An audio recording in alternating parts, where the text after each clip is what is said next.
Hello, everyone. Good morning, good afternoon. Thanks for joining us on the webinar today. We're right at the stroke of 11 here in the central time zone. We're going to give another minute for folks to join in, so stay tuned.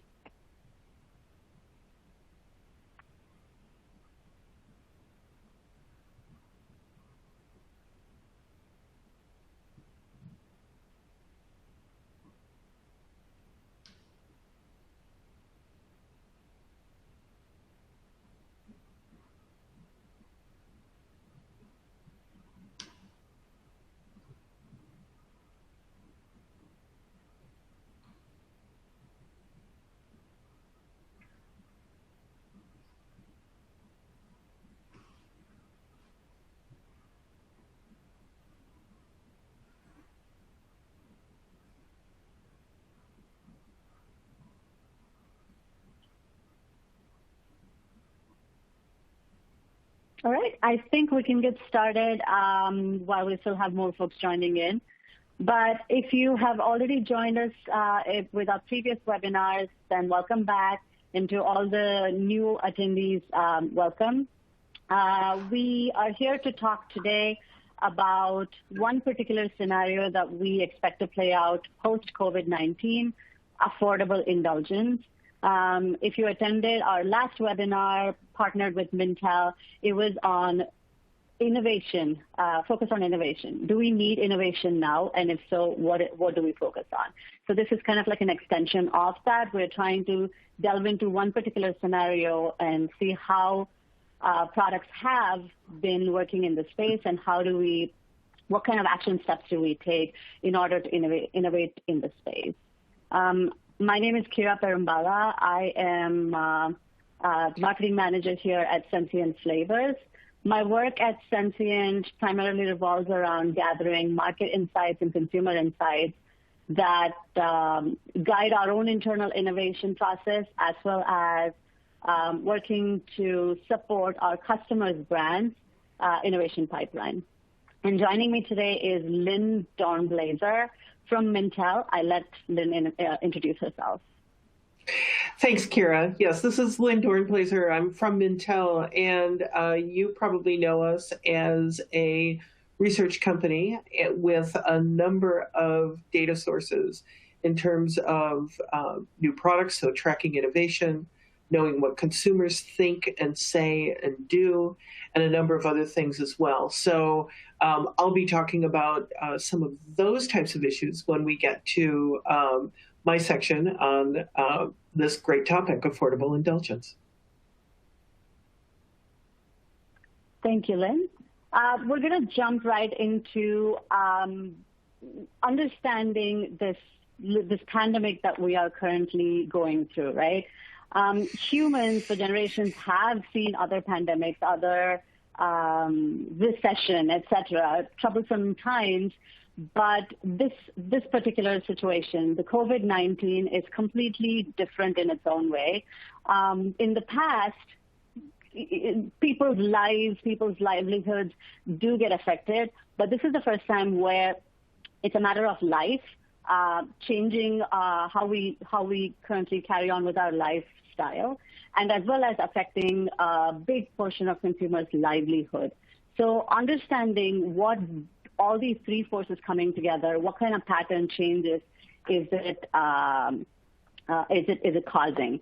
The first one is this is the first social media pandemic. I mean, we like to call it that because even though there's all the physical distancing that's being that's being required of everybody, we're still connected through social media. We know what's going on in other parts of the world, and we know how to react or how to prepare ourselves to some of these situations.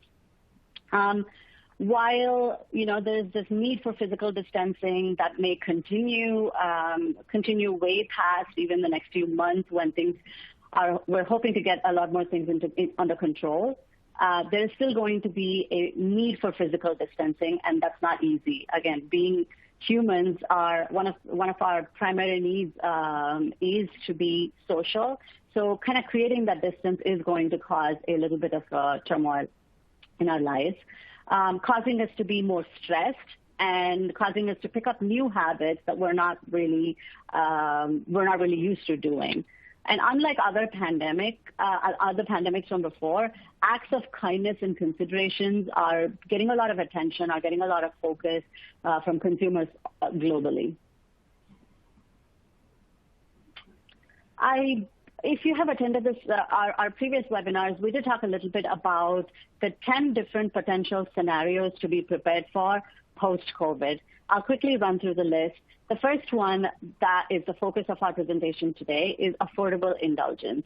While, we're going through stressful times, typically people, human beings, tend to lean towards food and beverages, like consumption habits that bring them a sense of comfort, a sense of indulgence, We still want our little indulgent treats to get us through these stressful emotional times. So how do we make that an affordable factor? Like, even though we want to treat ourselves, due to a lot of livelihood being challenged at this point, consumers are focused about how do I treat myself, but with something that is not taking a big hole into my pocket. And the second one is inspired eating at home. We all have seen pictures on social media of the sourdough breads and the kombuchas everybody's cooking and baking and fermenting, right? So how do we make something very special at home? We're not able to go out to restaurants and treat ourselves. So how do we bring that indoors? How do we create something special with our regular eating habits? Enter inspired eating at home. Speed to market. This is, again, something very important as product makers and as brands that are trying to be successful out there. Even though the hoarding of grocery items has kind of plateaued, we're still running through our grocery list much faster than we have in the past because we've been cooking more at home. So getting the product into the grocery shelves right on time with a rapid pace is a big important focus that brands should be having right now. The fourth one is immunity advantage. Health and wellness is a broadly discussed topic in general, but given the situation of how our health is being affected during this pandemic, more consumers are interested in boosting their immunity in a more natural way through the foods they consume, through the beverages that they consume. The fifth potential scenario that we want to be prepared for is that retail brands are surging ahead. We noticed that there have been some ups and downs in the past with what kind of products are being successful, what kind of brands are, having to kind of reinvent themselves, et cetera. But again, with more purchasing, more grocery shopping that we are putting under our belt, retail brands are surging ahead. The sixth one, e-commerce rise in clicks.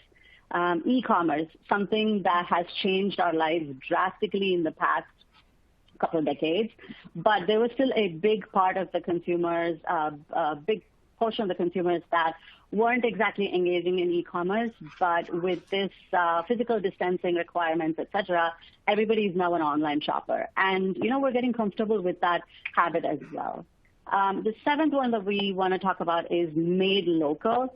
Again, this is a trend that we have been noticing in some niche markets in the past few years where locally sourced, locally produced items resonate better with some consumers.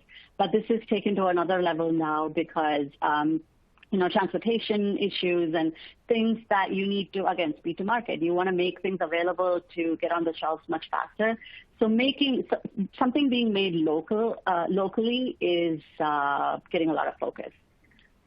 Eighth, supply chain and pricing pressure. We want to make sure that this is something that, brands are focusing on. Again, we want to make sure that brands understand that there is a pressure on the supply chain and the pricing right now. But how do you solve for that and make the right products available to consumers at the right time and the right price? The ninth potential scenario is enhanced safety protocol. I think this is something that everybody, right, like brands, consumers, everybody's going through. We've all kind of upped our safety habits in terms of washing hands and the masking up, everything. So this is no different. That it will continue post-COVID. This is something that we've all made a habit out of, and I think it's hard to or rather it's prudent that we stick with that plan even post-COVID. And lastly, personal care that heals. We've talked about food and beverage, how consumers are looking to heal themselves, better their health and wellness through food and beverage, but that extends outside of that food and beverage as well. More consumers are trying to find brands that help them heal in everything that they do. Let's take a closer look at what does affordable indulgence mean? Like what does that entail? What kind of implications does it have? So we all understand that because of this, pandemic kind of having implications on so many jobs and so many people's livelihoods, et cetera, it's not a surprise that economists predict that the economic conditions are expected to remain weak for a long time to come. So affordability, pricing things at an affordable range becomes very imperative.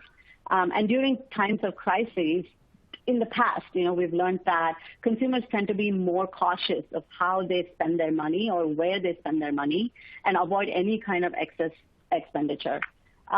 So it's only natural that they will seek out items that still bring them joy and comfort. So we're not trying to, think about the bare minimums here. We still want to treat ourselves. We still want to reward ourselves in order to feel better. But at the same time, making that affordable, kind of striking that balance between that is the focus. Staycation is a word that, you probably hear a lot more now. Everybody's basically staycationing now. So how do we bring in experiences into our lives when we're not able to go out with interesting and indulgent products at home? Thinking about products like categories like ice creams, confection, cookies, sweet goods, alcoholic beverages. These are all things that typically consumers look to when they want to reward themselves or when they want to treat themselves. So some of these are a natural fit into, being indulgent. Kind of positioning a brand into not exactly as a cheap product, but something that works on a budget will kind of nudge consumers into buying more of a certain product than the other. And beyond the basic is, again, something of a focus. We want to stay away, while there are some very natural expected indulgences like chocolate, almost, with no extra effort, sounds indulgent. But we want to make it with a little twist as well. It's not just the basic, moving away from something beyond basic and at the same time making it interesting for the consumers. Let's take a look at how the consumers' purchasing patterns have changed in the past 2 months. This is a survey that Mintel and Sensient did together. The question here says, of the products we purchased over the past 4 weeks and past week, this was week ending in March 1st, end of March, and 5 weeks since then and 10 weeks since then. You notice that almost all the categories, dairy, fresh fruit and fresh vegetables, pantry items, the soda, candy, chocolate, all of those snack items, everything has, increased in the past 10 weeks. Like I said, because of, less options to go outside and indulge ourselves, we are stocking up more on these comfort foods. If you look at it, this is again like a global behavior. Typically, there are certain categories that bring us more joy that we lean to as a comfort food. If you look at the poll here, 34% of Canadians agree that chocolate improves their emotional well-being. The more interesting one is the UK biscuit consumers who agree that, 74% of them agree that it's a part of their me time. This is something that we all know, tea and biscuits is like a UK staple. So kind of leaning towards these products that bring us comfort and joy and reduce that stress. As you can see, the comfort food is not just about, am I looking at healthy food? Am I looking at organic, the labels, etc., while they play a role? It's all about how do I decrease the stress while I'm doing all of that. We have a quick poll here. We're trying to understand what is it that your go-to type of product is when you're looking to indulge. to go ahead and take a shot at the poll.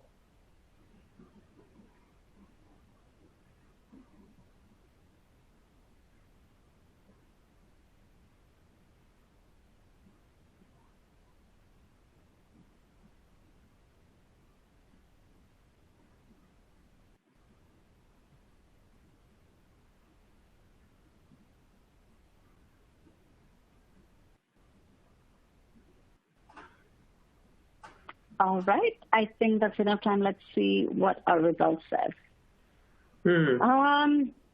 Well, that's. I mean, I pretty much fall under there too. 34.4%. That's a tie between chocolate and ice cream. I'm in that space as well. I typically go towards chocolate first and ice cream second. Candy, well, alcohol and snacks have a tie there as well with 12.5% saying that, and candy comes somewhere in the bottom, 6.3%. Okay, that's interesting.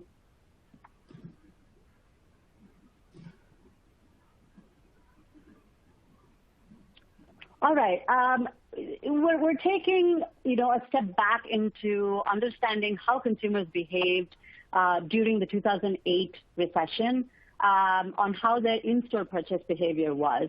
If you look at the two graphs here, the one on the left shows us that while most dollar sales growth did increase in 2009 versus 2008, it's the value brands that have significantly risen when compared to the other CPG or mid-tier brands or premium brands. That's almost double of what the total CPG growth is in value brands. It doesn't surprise us that, this may be a trend. There may be a similar trend even now with this pandemic. And on the right side there, if you look at it, price played a very important role on when consumers purchase something. So the different in-store promotions that they ran, be it just on feature or feature and display or price only or display only. If you look at all the different scenarios, the price only performed very significantly differently than when any other singular feature was run. And this kind of talks aligns with our thinking, what our poll results showed earlier. So most consumers are very selective when it comes to where they splurge their money. This is again a 2008 data. We're trying to understand how consumers behave then. If you look at what kind of brands did well when it comes to chocolate and frozen novelties or ice cream. With the chocolate, it was the more premium brands that performed really well. But with ice cream, which is again, inherently something that all demographics love and eat, it's the value brands that perform much better because again, because of the inherent indulgence of the category itself, it was easy to find that even in a value brand.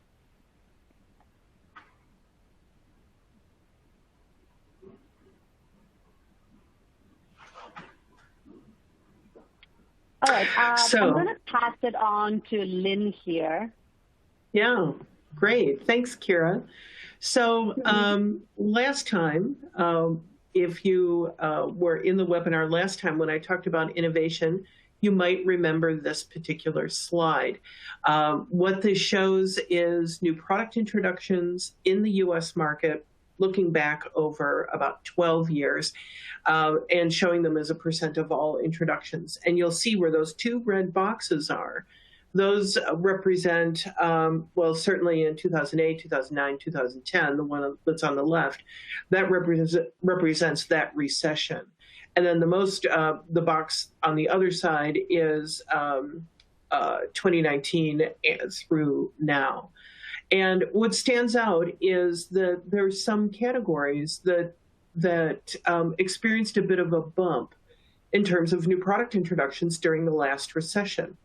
Cookies, so that ties in very well with that thought of a small indulgence. Cakes as well, but also seasonings And just like today, people cooking just a little bit more at home. So I think it will be important to keep an eye on what we see going on in terms of new product introductions, to get a sense of where those short-term perhaps or long-term increases may be in terms of new product introductions, because that's where companies are putting their money, where consumers are interested in buying. So as we think about that idea of affordable indulgence, so the question is then, what should companies create? Well, Kira's had some great data that she's shown us about consumers wanting a treat. We know, too, that they want to watch their pennies. They want to buy the best thing for the money that they have to spend. So what that means sometimes is that can mean small sizes or snack sizes of products. It could be ones that really do focus on affordability, which means a lot of different things. Sometimes that's lower cost, so a value brand that comes at a very low cost. But affordability also can be, for some consumers, lower cost per ounce or lower cost per item. So think big multi-packs. For some consumers, that's a good way to experience affordability. Also, we see products that help simplify everyday life, so making all those tasks you have to do just a little bit easier. Or benefits that are really on trend, really essential. You saw a mention of immunity. That's one of them. And then also those categories that consumers just can't live without, like coffee and chocolate and potato chips. Those would be my three. Okay, so if we take a look then at what consumers say that they would buy, taking a look at products that are positioned as an indulgent treat or as a good value. Well, the three products that you see here are recent introductions that we have data that indicates what consumers think about them, if they would buy them, if they see them as a good value, if they see them as an indulgent treat. And so I think these three really tell a really good story about the kinds of things that consumers are looking for. So the Duncan Hines Mega Cookie Mix, well, pretty much everybody sees that as an indulgent treat, no kidding. But about 70% of consumers say that they would buy it. So clearly, indulgence, and it's exactly what I want right now. In the middle is peach Greek yogurt from Lidl. So that's most definitely a good value. And you can see consumers do respond to the value. They also see it as an indulgent treat. You see that as well. And they're fairly likely to say that they would buy it. But the third one is all about value. That's Hunt's tomato ketchup in a fairly large size. It's a good value. Consumers would buy it. It's one of those everyday products they have in their pantry all the time. But what we do see is that value, this idea of value, can be communicated in a variety of ways. And I mentioned a few of those already. The first one is what we might call value with values. And what we mean by that is not all products that consumers see as being a good value are inexpensive. Rather, they're products that deliver on their promises. So they may have some very elevated statements that they make or be really relatively expensive. But if they deliver on their promises, for many consumers, that is value with values. So these are quite simply dried apricots, but the company talks about the partnerships with the farms and all of that. So for those consumers who are focused not only on their own health, but the health of the planet, that's a perfect choice. It delivers that value with values. Of course, value is about products that are just as good as the leading national brand and are less expensive. This iced tea mix happens to be from Colombia, but I'm sure you can think of dozens of products in the US market that do exactly that. And that's a classic way to define value. I mentioned larger sizes, and the Blue Diamond almonds is one of those. So it's a 450-gram pack. It's a larger size pack, and specifically positioned to be a good value to consumers.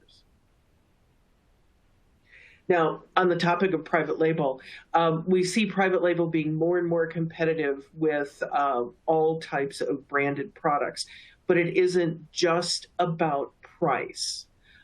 We also see, you can see with the chart here, that consumers are quite likely to say that some store brands taste even better than the national brand. They're also very likely to say that some store brands are just as healthy as national brands. So clearly, not only are they looking at price, they're also recognizing that private label can be healthy and can be tasty. So I think the insight there is if you are a company that makes branded products, you really do need to communicate that value message, value with values, whatever it happens to be, and most definitely talk about taste, talk about health. For private label, keep talking about good value and keep delivering on that good taste and the healthfulness of your products where you can. Now, one of the other things that we know is that, of course, we know we're cooking at home. We're cooking at home pretty much all the time. And what we see is consumers are kind of challenged with cooking at home. They don't have time. They don't have the ingredients. They're not very confident. They're not really sure what to do. So in that box that's black there, that's from a magazine in the UK called Delicious. So it's a food and lifestyle magazine. And on its website, it does this great thing. It says, tell us what you have, and we'll tell you what to make. Now, presumably, it takes some of the key words that you type in terms of what you have, as opposed to creating a recipe just for you. But the concept of that is so great because consumers, for the most part in the US, aren't especially confident cooks, and they also don't want to waste. And so having a resource that's going to tell them, okay, you've got this group of ingredients here, try to make this. This will help you use some of those ingredients. It's a great concept. Well, there's a big need in the market for meal and meal prep ingredients. And that's because, as you also saw in the prior slide, only 49% of consumers in the US are enthusiastic or aspiring cooks. Enthusiastic cooks are ones who know how to cook, they enjoy cooking, they do it often. Aspiring cooks, they know that they need to improve their skills, they have some skills, but they really enjoy it. So that's just less than half. Of the remaining, 13% don't cook at all, and everybody else cooks because they have to, but they don't enjoy it and they're not very good at it. So there's a lot of opportunity to help those cooks. For the enthusiastic cook, we see products like this Pasteur seasoning, which actually happens to be private label. But for cooks who want you to want some help in taking a few steps out of the process to make it a little bit easier for them, but they know what they're doing and they like to try new things. For that aspiring cook, they need just a little bit more help. Not as confident, but they really want to try. So Frontera, as you see here, has seasoned fajita strips, which also includes onions and peppers. But for those non-cooks, there are a lot of choices out there, and many of them are shelf-stable. Hormel, as you can see here, with its macaroni and cheese, which also has black label bacon and cheddar cheese, so it sounds like it would taste delicious, shelf-stable, just pop it in the microwave. Now, also, we see a lot going on when it comes to snacks. Everybody snacks all the time, especially these days, it seems. And so we see companies offering convenience, indulgence, and health, and those are three key areas that we've already talked about. So I'm sure you've read that just in the last few weeks, PepsiCo has launched a website called snacks.com, and that lets consumers build their own snack boxes full of PepsiCo snacks to be shipped to them. Well, that makes a lot of sense because, as you can see by the data point there, 95% of consumers in the US say they snack every single day. Surprises me, it's not 100%. We also see more upscale offerings too. So you see that Nestle chocolate bar that happens to be from Canada. And it ties in with the consumers who look for chocolate to give them a sense of emotional well-being. I know I certainly do that. And a perfect example of a small treat that's a little bit indulgent as well. But the third one that you see there is a chip. So again, a snack that's a little bit of a treat, but it also contains pea protein, so it offers some health benefits as well. So the last area that I want to talk about is calming and relaxation. Well, we're all stressed out. We've been cooking too much at home. We've been with our families far too long, for 3 months now. And I think we could all use something to help us feel a little calm, a little more relaxed. One of the kinds of ingredients that we're beginning to see is more CBD.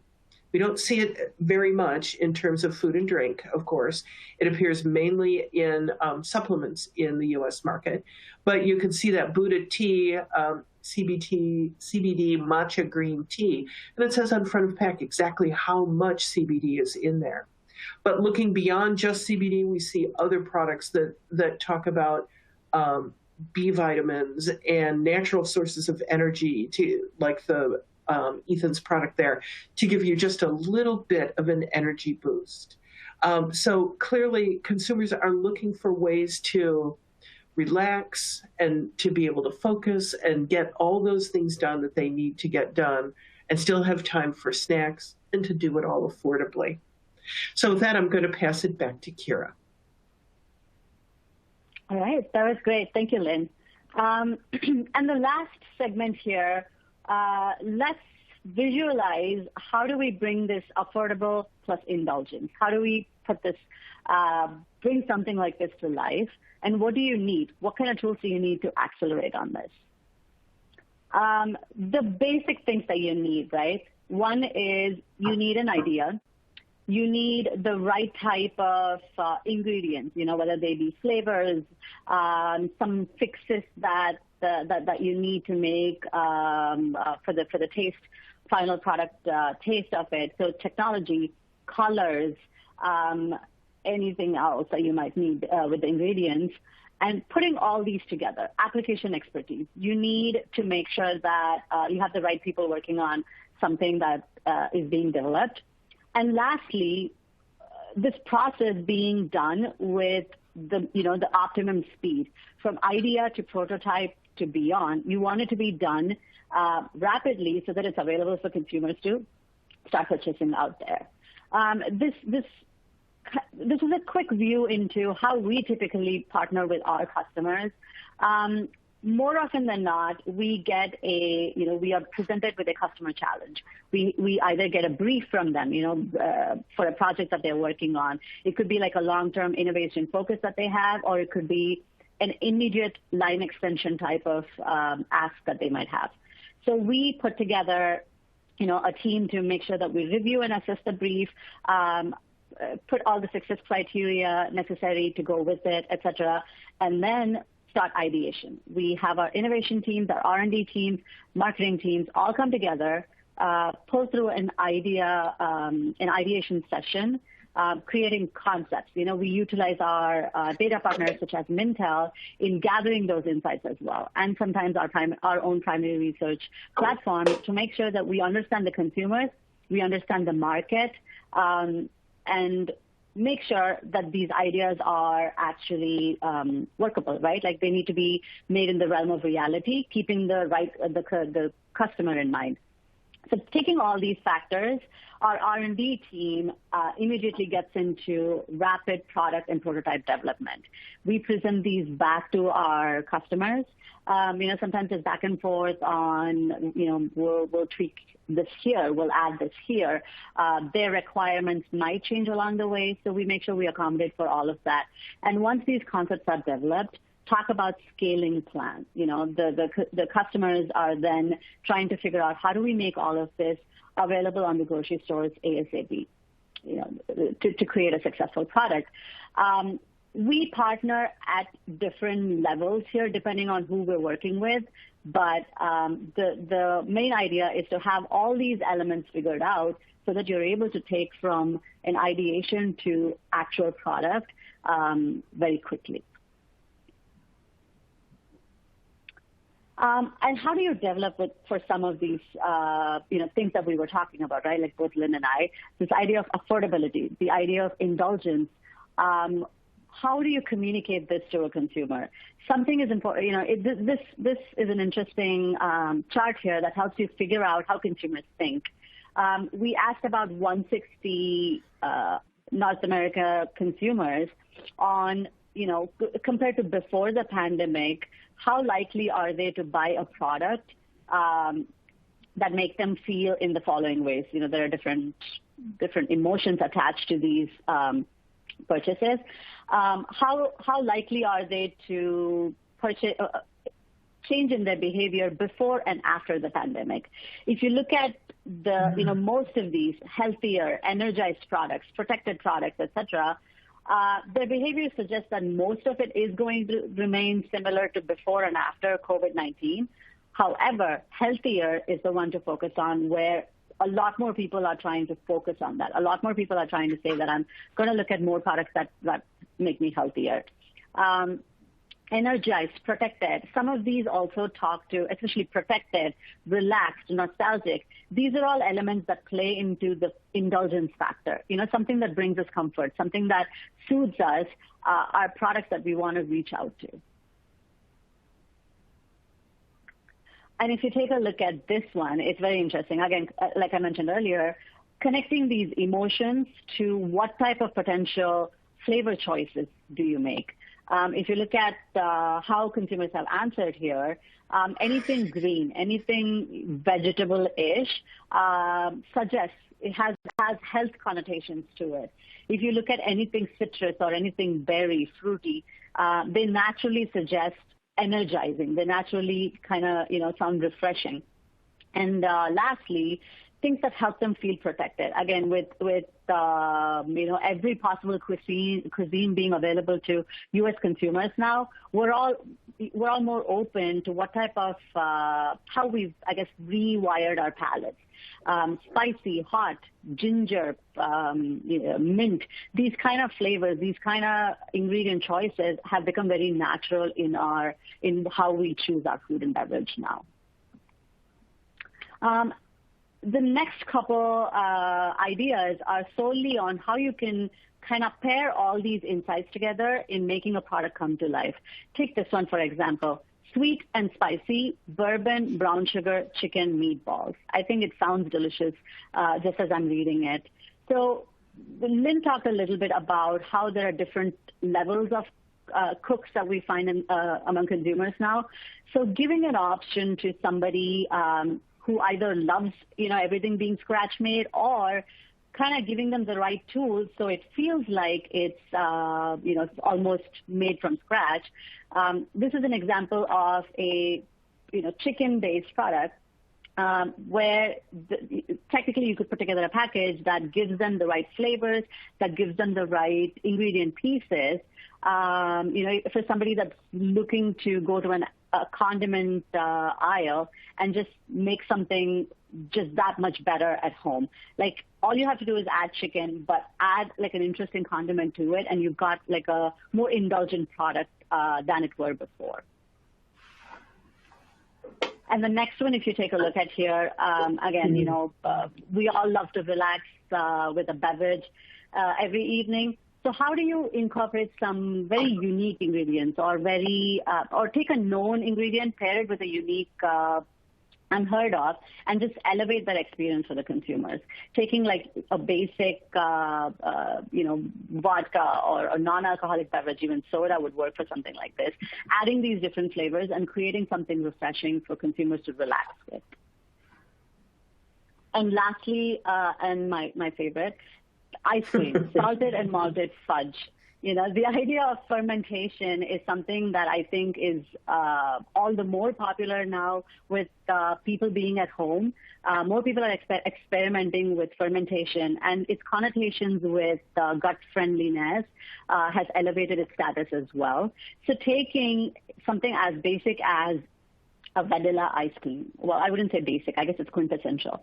As vanilla ice cream, and adding this saltiness to it, adding this fudge, adding this very heavy brown indulgent factor into it, and creating something out of the ordinary, but at the same time a familiar indulgence. Creating that familiar indulgence is an easy way to create a product with a twist that can see success in the market. Well, with that, some parting thoughts here. We want to reemphasize on this idea of speed to market. surround yourselves with the right kind of partners that can help you get from an idea to the product as soon as you're able to. Think about how your consumers are behaving and make sure that you get into their minds in order to create a product that's relevant for them. And lastly, create concepts, create ideas that you're able to execute on quickly and execute well. Well, with that, we conclude our presentation today. Let's see what kind of questions we have here. We welcome any questions, so please use the Q&A chat box there and send us your questions.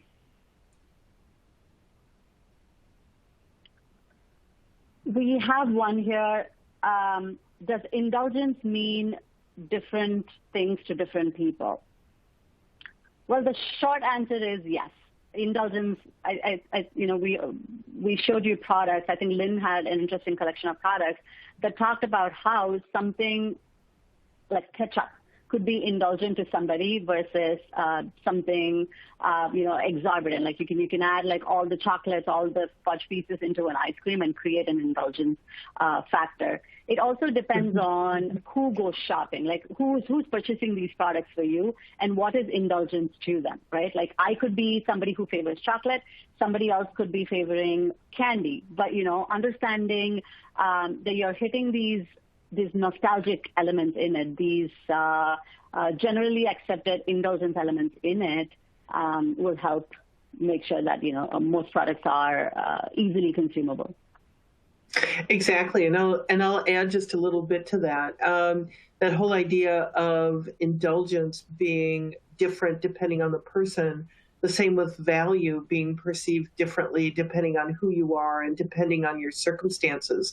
So it could be that meal that is completely prepared that is indulgent because it's a little bit pricier than you would normally buy, or something a little bit different than you might normally buy, but it's also a good value for you because you know that you're just not going to be able to cook that yourself at home. So I think the whole idea of there isn't one black and white definition.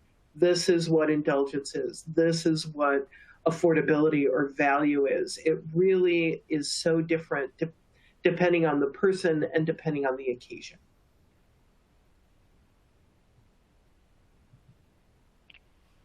There's a question here. Is there more information around how COVID is going to affect the limited time offer trends and other future trends for the food service world?